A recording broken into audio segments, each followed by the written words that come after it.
Hi everyone, this is Ikhlaq Hussain Isfahani, PhD scholar in Accounts and Finance. Accounting equation का second question है। आज हम start करते हैं। बेसिक अकाउंटिंग इक्वेशन में एक क्वेश्चन पहले किया था, ये दूसरी इलस्ट्रेशन है। हमने लिखा asset is equal to equities. Equities जैसे हमारे पास सोर्सेज हैं, asset is equal to liability plus capital, इसको हम क्या कहते हैं? सोर्स।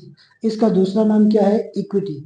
जैसे फाइनेंस की तरफ जाओगे अकाउंटिंग में, लेटरली जब कंपनीज में डिस्कस करेंगे तो हम इसको क्या कहते हैं? इक्विटी। तो अभी से हमने क्या लिखा हुआ है? इक्विटी। तो इक्विटी में हमारे पास क्या होता है? लायबिलिटीज होती हैं प्लस हमारा कैपिटल होता है। ओके, फर्स्ट ट्रांजेक्शन है in July 15 Nasir Jamal started business and completed the following transaction. जुलाई 1 को उसने क्या किया? He deposited ₹1,65,000 cash in the business bank account. Nasir Jamal ने बिजनेस स्टार्ट करने के लिए ₹1,65,000 अपने बिजनेस के बैंक अकाउंट में जमा किए हैं। तो उसने क्या किया है? तो बिजनेस स्टार्ट करने के लिए इन्वेस्ट किया है ₹1,65,000। तो हम क्या लिखेंगे? इन्वेस्टमेंट। इन्वेस्टमेंट तो किया इन फॉर्म ऑफ, कोई फॉर्म होगी, उस फॉर्म को हम क्या कहते हैं? एसेट। जो भी आपके पास लायबिलिटी हो या कैपिटल हो, उसकी कोई ना कोई कंडीशन होती, फॉर्म होती है, एग्जिस्ट करता है, उस एग्जिस्टेंस का नाम क्या है? एसेट। कोई बिजनेस ओन करेगा ना कोई चीज, तो वो क्या कर रहा है? कैश है, या इसका बैंक भी कह सकते हो, कैश भी। यहाँ पे इसने लिखा है बैंक अकाउंट। बैंक और कैश हमारा एक ही होता है, that is 1,65,000। Transaction number one transaction हमने किया, कंप्लीट है। तो हम क्या करेंगे? बाकी लायबिलिटीज हमारी इसमें कुछ भी नहीं है, तो फर्स्ट ट्रांजेक्शन के बाद हम इसको इक्वेट करेंगे। तो दिस इज 1,65,000 और यहाँ पे कोई लायबिलिटी नहीं है, तो 165,000 हमारा टोटल आ गया। सेकंड ट्रांजेक्शन है purchase equipment for ₹55,000 from ABC company. ABC company से नासिर ने ₹55,000 का इक्विपमेंट लिया है, पेड ₹20,000, उसको ₹20,000 पे किए हैं, और जो बाकी बैलेंस है will be paid after 3 month. जो उसका बैलेंस है वो क्या करेगा? 3 महीने बाद दीजिए, उसको पे करेगा। इक्विपमेंट हमने परचेज किया है कितने का? 55,000 का। तो जब भी आप परचेज करते हो तो ये होता है कि हमें कैश पे करना है, लेकिन इस वक्त हम कैश हाफ पे कर रहे हैं। कैश कितना पे कर रहे हैं? 55,000 नहीं कर रहे, उसको 20,000 पे कर रहे हैं। अगर 20,000 पे करें तो 35,000 हमारा क्या होगा? ड्यू होगा। बिजनेस में जो ड्यू होता है उसको क्या कहते हैं? Account payable. वो हमारी क्या होती है? लायबिलिटी। तो हमारी लायबिलिटी पहले एसेट करेंगे। एसेट हमारा क्या है? इक्विपमेंट हमने परचेज किया है बिजनेस के लिए, कितने का? 55,000 का। तो 55,000 का हमने एसेट परचेज किया है, इसकी पेमेंट कितनी हुई? 20,000 की हमारी पेमेंट हो गई, तो कैश हमारा आउटफ्लो हुआ, चला गया। तो लायबिलिटी हमारी कितनी इंक्रीज हुई? That is 35,000 rupees. जब ट्रांजेक्शन कंप्लीट होती है तो हम इसको इक्वेट करेंगे। इक्वेट करके देखते हैं, दिस इज सेकंड ट्रांजेक्शन। तो आपके पास 1,45,000, क्योंकि कैश बैंक से चला गया 20,000, तो हमारे पास कितना आएगा? 45,000 रह जाएगा। ये हमारा इंक्रीज हुआ है, और लायबिलिटी हमारी इंक्रीज हो गई बाई 35,000, और ये हमारा कैपिटल इन्वेस्ट हुआ था 1,65,000। जैसे ट्रांजेक्शन कंप्लीट होती है तो इक्वेशन का मतलब है लेफ्ट साइड और राइट साइड हमारे क्या होने चाहिए? इक्वल होने चाहिए। इस तरफ देखें तो ये 2 लाख आपके पास आ रहा है, इधर भी देखें तो 145 55,000 हमारे पास कितना आ रहा है? 2 लाख आ रहा है। थर्ड ट्रांजेक्शन जुलाई, यहाँ पे ट्रांजेक्शन 1-2 लिखा हुआ है, इसकी जगह डेट भी लिख सकते हो आप। जुलाई 1 अगर गिवन है तो जुलाई 1, यहाँ पे हमारे पास क्या है? जुलाई 2। 2 जुलाई को हमने ये ट्रांजेक्शन कंप्लीट किए, और अभी हम जुलाई 7 को हम थर्ड ट्रांजेक्शन कर रहे हैं। तो वो क्या है? Rent, paid rent for 3 months ₹1,500। Last वाली इलस्ट्रेशन में हमने क्या किया था? 2,500 पर मंथ फॉर 2 मंथ्स पे किया था, तो हमने 7,500 कैलकुलेट किया है। यहाँ पे एम्बिग्विटी है, मतलब क्लियर जब तक आप बिजनेस में ट्रांजेक्शन में नहीं कहा जाए इंफॉर्मेशन, आपने कुछ एज्यूम नहीं करना। इसने क्या कहा है? Paid rent for 3 months. अब कौन से हैं? पहले वाले हैं या आगे वाले हैं? तो यहाँ पे एम्बिग्विटी है, पहले वाले हैं या आगे वाले हैं, ये क्लियर नहीं है। तो आपने ये कंसिडर करना है कि ये एक्सपेंस आउट हुआ है, आपका जो गुजरा वक्त है उसकी पेमेंट आ रही है, ठीक है। अगर यहाँ पे प्रीपेड कहा जाए या एडवांस कहा जाए तब जाके आपने आने वाले वक्त का कंसिडर करना है। तो पेड क्या किया आपने, रेंट पे किया है। जब भी आप रेंट पे करते हो तो क्या होता है, हमारा एक्सपेंडिचर होता है। हमने कहा था कि रेंट क्या है हमारा, रेंट इज आवर एक्सपेंस। जब भी एक्सपेंस हमारा इंक्रीज होता है तो कैपिटल क्या होता है, डिक्रीज होता है, ठीक है। तो कितना पे किया हमने, 1500 पे किया। आपका कैपिटल से क्या करेगा, कैपिटल को रिड्यूस करेगा रेंट, क्योंकि एक्सपेंडिचर इंक्रीज हुआ है तो कैपिटल से आउटफ्लो है, तो ये आपका कम हो जाएगा। जब पेमेंट की है तो 1500 आपका कैश में से भी कम हो जाएगा। तो जब ये ट्रांजेक्शन कंप्लीट हो गई तो बाकी कोई चीज़, इक्विपमेंट में कोई फर्क नहीं पड़ेगा, लायबिलिटीज में कोई फर्क नहीं पड़ेगा। तो हम इसको इक्वेट करते हैं, टोटल करते हैं हर ट्रांजेक्शन के बाद। तो इसको कम करेंगे तो 1,43,500 हो जाएगा और ये आपका 55,000। इस तरफ से ये कोई चेंज नहीं है, एज इट इज रहेगा। ये 1,63,500 हमारा बैलेंस रहेगा। उसके बाद जुलाई 12 को हमने क्या किया, purchase goods on credit from Khan and company for ₹1200। Khan and company से क्या किया हमने, गुड्स उधार में लिए, ठीक है, ऑन क्रेडिट। अभी यहाँ पे एक चीज है, ऑन क्रेडिट कहा जाए, ऑन क्रेडिट कहा जाए, ऑन अकाउंट कहा जाए, या किसी बंदे का नाम हो, या ये तीन चीजें हों। ऑन क्रेडिट का है, ऑन अकाउंट का है, या किसी का नाम हो, कंपनी का या इंडिविजुअल का नाम हो, इसका मतलब है ये आपका क्या है, उधार है। उधार दो तरह से होते हैं, ले भी सकते हैं, दे भी सकते हैं, दोनों के लिए सेम कंडीशन है, ठीक है। और चौथी कंडीशन ये है कि कैश का जिक्र ना हो।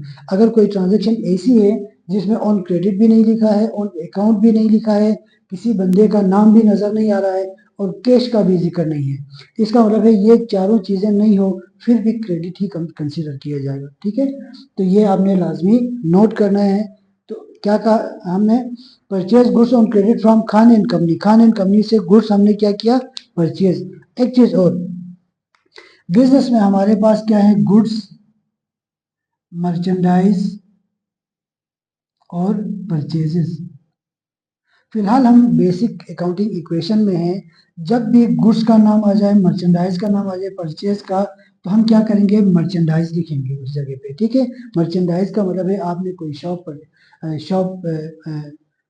ओपन की है, उसमें कोई भी चीज़ रखी हुई है, सेल करने के लिए रखते हो, ठीक है। तो वो क्या है आपका मर्चेंडाइज के लिए, आप परचेज करते हो, सेल करते हो, परचेज कोई भी चीज़ सेल करने के लिए रखते हो उसको क्या कहते हैं, मर्चेंडाइज। उसको गुड्स भी कहा जाता है, परचेजेस भी कहा जाता है। अच्छा, यहाँ पे इस वक्त रिस्ट्रिक्ट कर रहा हूँ कि आपने मर्चेंडाइज लिखना है। अगर परचेज लिखते हो तो कंसेप्ट कुछ और हो जाता है, मर्चेंडाइज या गुड्स लिखते हो तो कंसेप्ट कुछ और हो जाता है। फिलहाल आप मर्चेंडाइज लिखें, तो आगे जैसे कंसेप्ट क्लियर करना हो तो मैं आपका क्वेश्चन में क्लियर करूंगा। तो आगे वन बाय वन छोटी छोटी जो प्रॉब्लम्स हैं हम हर क्वेश्चन में डिस्कस करते रहेंगे, तो आपने इसको सीरीज में लेकर चलना है। तो हमने इक्वेट किया, तो क्या था, परचेज गुड्स ऑन क्रेडिट, तो हमने क्या लिखना है, मर्चेंडाइज। गुड्स जब भी हम परचेज करेंगे, मर्चेंडाइज या गुड्स लिखा हो तो हमने क्या लिखना है, मर्चेंडाइज लिखना है। कितने का हमने परचेज किया, 1200 हमने परचेज किया। क्या पेमेंट की हमने, पेमेंट नहीं की। जब आप पेमेंट नहीं करते हो, गुड्स आपके पास आ गई, तो फिर क्या है कि किसी और के पैसे हमारे पास आ गए, तो वो हमारी क्या कहलाती है, लायबिलिटी। तो हमारी लायबिलिटी क्या हो जाएगी, इंक्रीज हो जाएगी, कैपिटल में कोई फर्क नहीं पड़ेगा। दिस विल बी 36,200, ये 1,63,500 इक्वल करेंगे तो दोनों साइड हमारी बराबर रहती है। दिस वाज ऑन जुलाई 12, 1,43,500 और ये आपका एज इट इज रहेगा 55,000 और ये आपका 1200।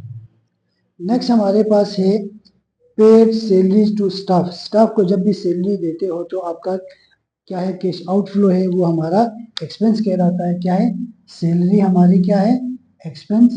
जब भी एक्सपेंस इंक्रीज होता है तो कैपिटल क्या होता है, डिक्रीज होता है। कितना पे किया है, 2,500, 2,500 हमने पे आउट किया है, ठीक है। तो ये हमारा क्या है, सैलरी एक्सपेंस। ये आपका रेंट एक्सपेंस था। तो जब पे करते हो तो आपका कैश क्या होगा, आउटफ्लो होगा, तो कैश हमारा डिक्रीज होगा, बाकी कोई चेंज नहीं आ जाएगी इसमें। तो ट्रांजेक्शन वाज ऑन जुलाई 17, जुलाई 17। तो हम इक्वेट करेंगे इसको, तो ये 1,40,000 रह जाएगा, 55,000 कोई चेंज नहीं है इसमें, एज इट इज रहेगा। तो ये भी आपका 1200 एज इट इज रहेगा, ये भी 36,200, दोनों साइड पे इक्वल इक्वेट करेंगे तो हमारा इक्वल आ जाना चाहिए, ठीक है। 17 के बाद 20 को पे खान एंड कंपनी ₹700।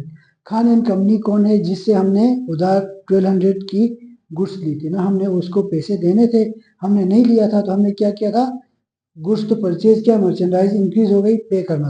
अब हमने क्या किया, इसको पे कर दिया, कितना पे किया, 700। जब 700 आप पे करोगे तो आपकी लायबिलिटी क्या होगी, 1200 आपने देना था, 700 दिया तो 500 रह जाना चाहिए, ठीक है। तो आपका ये कम हो जाएगा, तो कम होके कितना रह जाएगा, 35,500, ये 200 गए, 500 और कम हो गए, तो यहाँ पे कोई चेंज नहीं आया।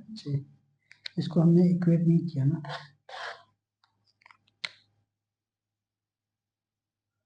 ये आपका 36,200 इस तरह से था, ये 1,61,000 था।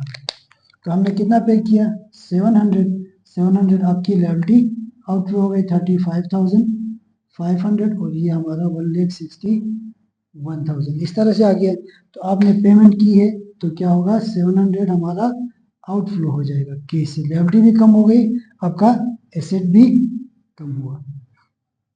तो हम इक्वेट करेंगे तो इसको कितना आ जाएगा, 1,40,300, ये आपका एज इट इज रहेगा क्योंकि चेंज नहीं हुआ है, ये भी आपका एज इट इज रहेगा। ट्रांजेक्शन कब थी, जुलाई 20th को, जुलाई 20th को आपकी ट्रांजेक्शन थी। नेक्स्ट, जुलाई 23 को हमने इंश्योरेंस पे किया ₹400 का। इंश्योरेंस हमारा क्या है, एक्सपेंस है, इंश्योरेंस हमारा क्या है, एक्सपेंस है। जब भी एक्सपेंस इंक्रीज होगा तो कैपिटल क्या होगा, डिक्रीज होगा। कितना पे किया आपने, 400 रुपीज, 400 हमारा इंश्योरेंस है, तो हम यहाँ पे लिखेंगे इंश्योरेंस एक्सपेंस की वजह से कैपिटल क्या हुआ है, डिक्रीज हुआ है, तो हमने इंश्योरेंस पे किया है 400 रुपीज से, तो कैश आउट का आपका बैंक से या आपका कैश से रिड्यूस हो जाएगा। जुलाई 23 को हमने ये ट्रांजेक्शन की है, तो हम क्या करेंगे, बाकी चीज़ें हमारी एज इट इज है, इस पर कोई इफेक्ट नहीं हुआ है। एक ट्रांजेक्शन दो जगह इफेक्ट कर सकती है, उससे ज़्यादा 2 या 3 जगह इफेक्ट करती है, बाकी चीज़ें इनकी ट्रांजेक्शन अलग थी तो कोई इफेक्ट नहीं आएगा।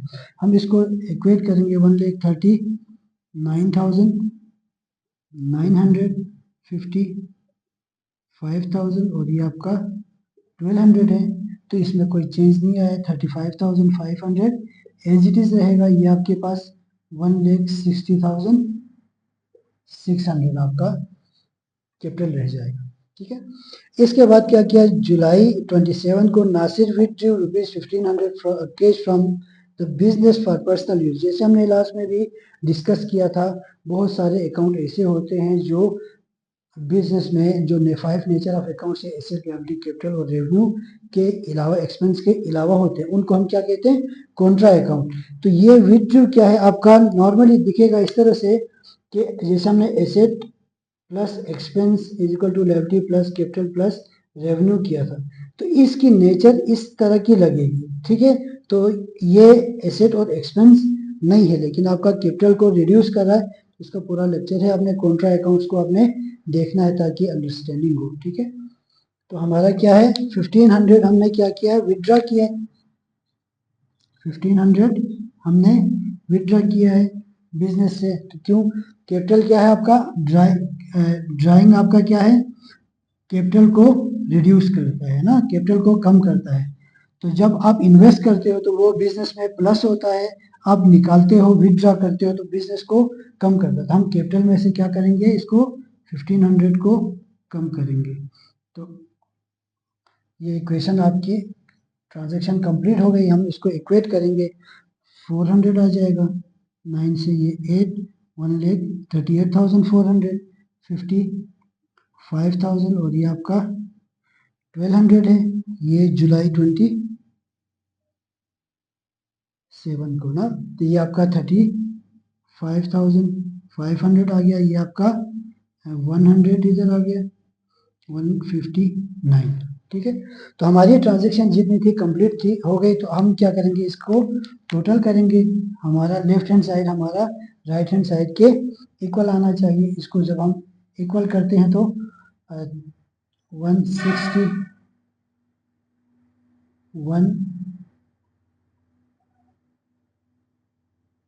600 आ गया, 9 और 5 4 आ गया, 38 194,600, इधर भी आपका 194,600 टोटल है। लेफ्ट हैंड साइड आपकी क्या है, right is equal to right hand side के, ठीक है। हमारा क्या है, अकाउंटिंग इक्वेशन में टोटल लायबिलिटीज और इक्विटी, जो लायबिलिटीज और कैपिटल हमारा इक्विटी होता है वो एसेट के इक्वल होना चाहिए। Thank you.